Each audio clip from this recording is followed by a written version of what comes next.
नमस्कार। सोमवार की एक शाम, दिल्ली का दिल और एक जोरदार धमाका जिसने सब कुछ बदल कर रख दिया। आज हम बात करने वाले हैं लाल किले के पास हुए उस कार बॉम्ब ब्लास्ट की, और जो भी जानकारी सामने आई है उसकी एक एक परत खोलकर देखेंगे। इस धमाके की कीमत बहुत भारी थी। आधिकारिक तौर पर यह कंफर्म किया गया कि इस हादसे में 8 लोगों की जान चली गई। सोचिए, 8 जिंदगियां जो एक पल में बस खत्म हो गईं। और सिर्फ इतना ही नहीं, 24 लोग घायल भी हुए। इनमें से हर एक की अपनी कहानी है जो उस शाम की दहशत को और भी बढ़ा देती है। तो चलिए अब जरा इस घटना की गहराइयों में चलते हैं। सवाल ये है कि आखिर उस सोमवार की शाम को हुआ क्या था। तो हुआ ये कि शाम के करीब 6:52 हो रहे थे, यानी लगभग 7 बजने वाले थे।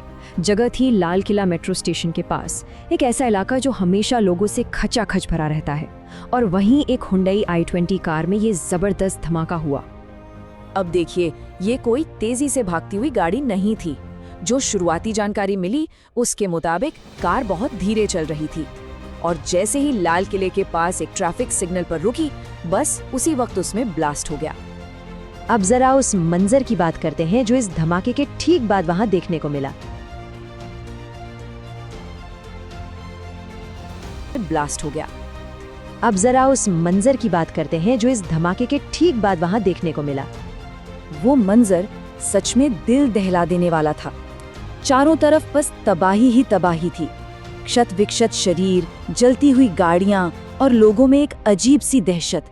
उस भीड़-भाड़ वाले इलाके में पूरी तरह से अफरा तफरी मच गई थी। इतने बड़े संकट के बाद अधिकारियों ने भी फौरन एक्शन लिया। तो देखते हैं कि उनकी तरफ से क्या कदम उठाए गए।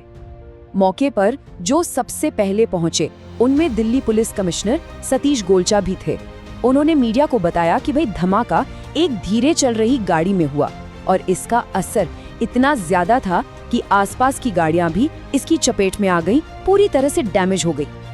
इसके बाद तो एक के बाद एक कई एक्शन लिए गए। सबसे पहले पूरी दिल्ली में हाई अलर्ट जारी कर दिया गया, मतलब हर जगह सिक्योरिटी टाइट। पुलिस ने फौरन पूरे इलाके की घेराबंदी कर ली ताकि कोई भी सबूत नष्ट ना हो। मौके पर आग बुझाने के लिए 20 दमकल गाड़ियां भेजी गई, और मामले की गंभीरता को देखते हुए एंटी टेरर स्क्वाड और स्पेशल सेल को भी जांच के लिए लगा दिया गया। लेकिन कहानी यहीं खत्म नहीं होती है, क्योंकि इस धमाके से कुछ ही घंटे पहले एक और ऐसी घटना हुई थी जिसने इस पूरे मामले को एक बिल्कुल नया और कह सकते हैं एक चिंताजनक मोड़ दे दिया। तो सवाल ये उठता है कि क्या लाल किले पर हुआ ये धमाका बस एक इत्तेफाक था, एक अकेली घटना, या फिर इसके तार कहीं और भी जुड़े हुए थे? इस चीज को समझने के लिए ना हमें एक ही दिन में हुई 2 घटनाओं पर गौर करना होगा।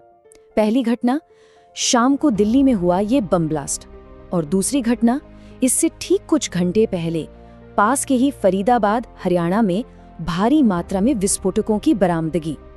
जरा सोच कर देखिए, JNK पुलिस ने फरीदाबाद की 2 रिहायशी इमारतों से करीब 3000 किलो विस्फोटक बरामद किया था।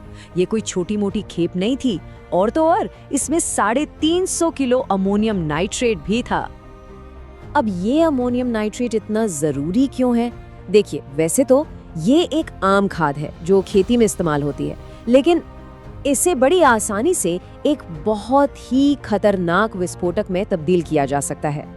तो सवाल ये है कि इतनी बड़ी बरामदगी हुई कैसे?